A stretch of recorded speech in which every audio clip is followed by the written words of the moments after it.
Hey guys, and welcome to another video. Today's video will be all about my Anthuriums, and I'll go through them one at a time and sort of tell you a little bit about them.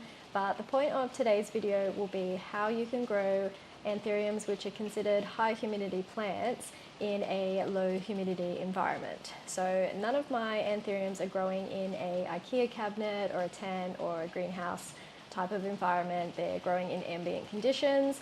So I'm going to tell you how I achieve that and how you can do that at home as well. So let's get into the video. So I thought I would start off with the Anthurium that I've owned the longest, and I've had this one since 2020, so it's about 4 years old now, and it is a Anthurium magnificum cross crystallinum. So also I might not say the names of every single one because I feel like I'm speaking another language when I say Anthurium names sometimes. So if you just see me go this one and it has a name, that's probably why. So this is this one.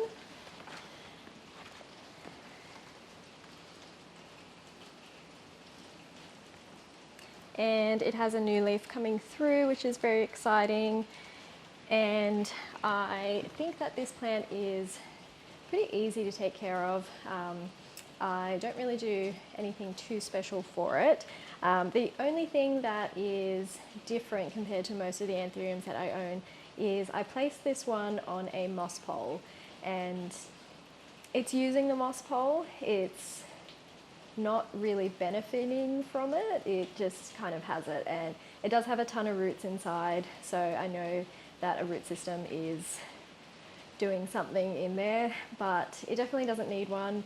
I could probably use a pot extender instead of using a moss pole and it would have achieved the same thing, but it has a moss pole, and I don't think it contributed to the leaves getting bigger. I think it would have just done that sort of regardless, but here she is with a moss pole. Next up is the Queen Anthurium, and you'll probably notice that this one is also on a moss pole, but it, in my opinion, does really well on a moss pole. So it is using the moss pole. I think that the leaves are sizing up because of it, and it just sort of the growth pattern of this particular Anthurium sort of trails up. So it will need some sort of support or a moss pole that it can adhere some aerial roots into. I think that this plant is so fussy, and I really like this plant, but it's definitely testing me because I'm just struggling to make it the best that it could be. I am also finding it really difficult to have more than 3 healthy leaves at once. So it has 4 leaves currently. I'm not sure if you can see the bottom one. It's just down here, but it's just ugly, and it doesn't usually last very long once a new leaf sort of unfurls. So yeah, if you have any tips, let me know. But it's sizing up with each leaf, so that's always a good sign. I know that it's happy and healthy, but I just don't know why I can only have 3 leaves. You can't have a Queen Anthurium without a King Anthurium. So this is my Anthurium veitchii, and I actually did get this roughly the same time as my Queen Anthurium, and as you can see, there's a pretty significant size difference between the two of them, seeming as they were purchased at the same time. So reason being for that is I don't know why this plant hates me. I've tried a few different conditions for this plant, and I think we may have found what it likes currently. So for me, I'm doing really bright sunlight and not a lot of humidity, and it seems to be doing really well in that condition. So I'm just going to keep doing that, and hopefully it sizes up.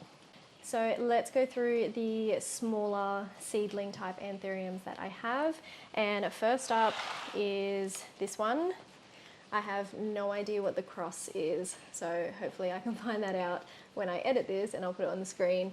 I'll also put a photo of what the parents look like for this plant, and I purchased this as seeds, and I believe 2 out of 5 have germinated.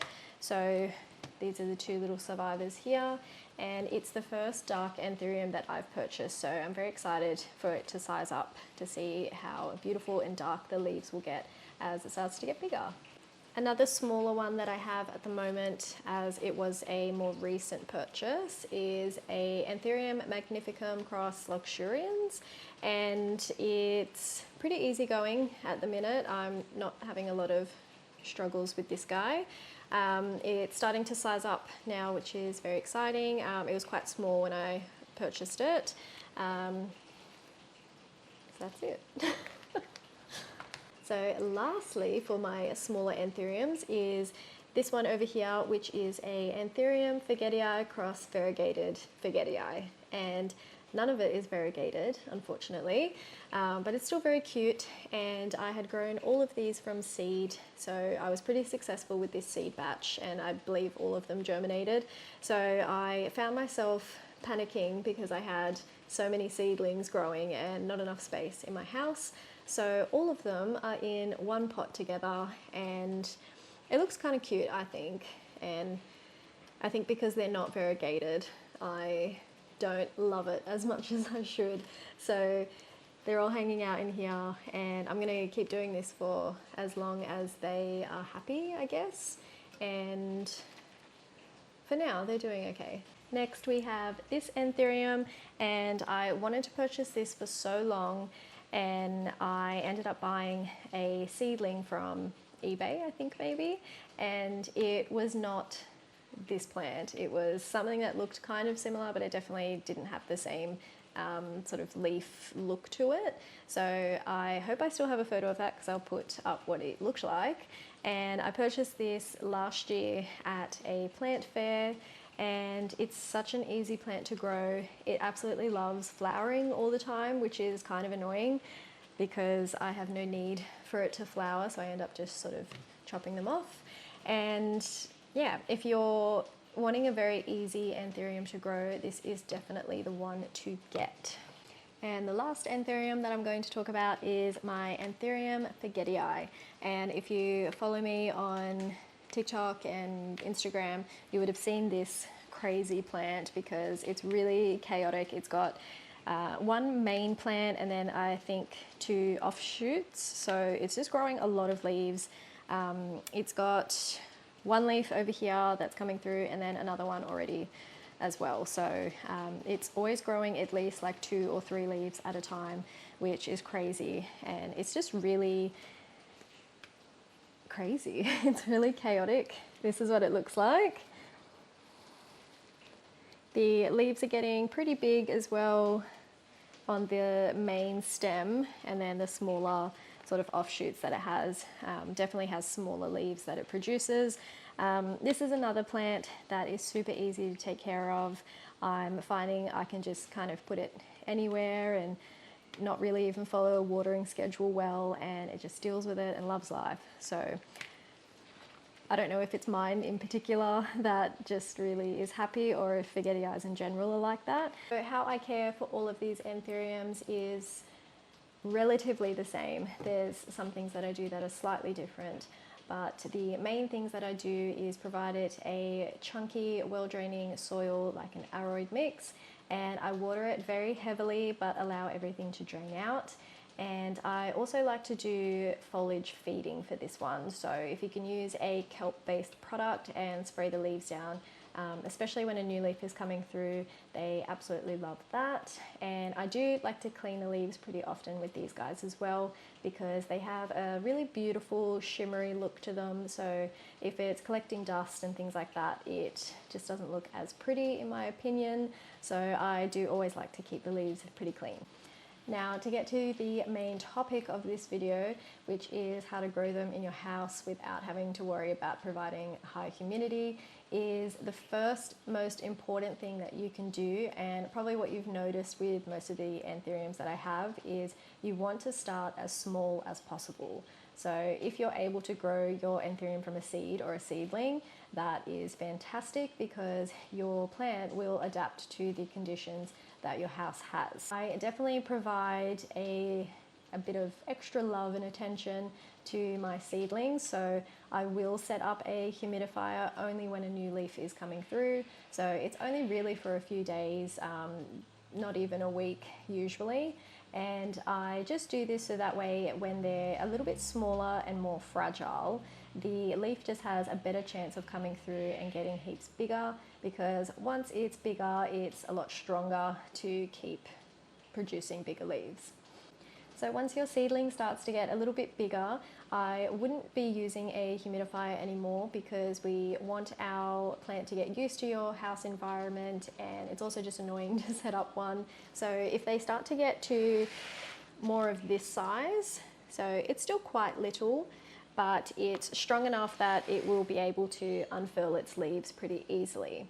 The thing that you can do to help it along its way with unfurling a new leaf, if you're worried that your household environment is not really that high in humidity, the thing that you can do to help it best is make sure that the plant is well watered.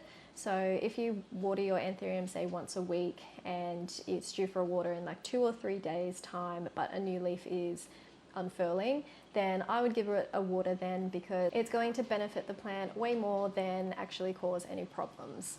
So that's it really for helping plants that require a high humidity environment. Start off small so they can acclimatize to your environment.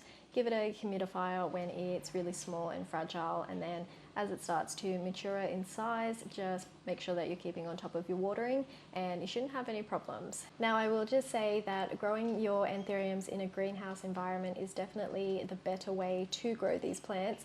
They would very much thrive in that type of environment. However, I prefer to grow all of my houseplants just in ambient conditions, because it's easier, and I just like to have them out in my house very easily to display. The other thing that I'm just not sure about is if you have an IKEA cabinet or a greenhouse and they grow out of that and they get too big, do you have to buy a bigger one, or what do you do? It just, I don't know, it just feels like it's creating another problem that I don't want to deal with. So if I can keep these plants relatively happy and probably on the smaller side in my house, then that is definitely what I want to achieve. And that's it for today's video. I hope you enjoyed having a look at some of the Anthuriums that I own, and I feel like every single video you get to see a little bit more of the plants that I have in my house, and I haven't done a plant tour yet, so maybe I will soon. And if you haven't already, I would love if you could like and subscribe. I do also have a TikTok and Instagram, so if you want to check those out as well, you can. I do post there a little bit more regularly than what I do here. I try to make videos at least once a week, but I am a uni student and I work part-time, so life's a little bit busy, but I really enjoy making these videos for you guys. So thanks so much, and I'll see you in the next video.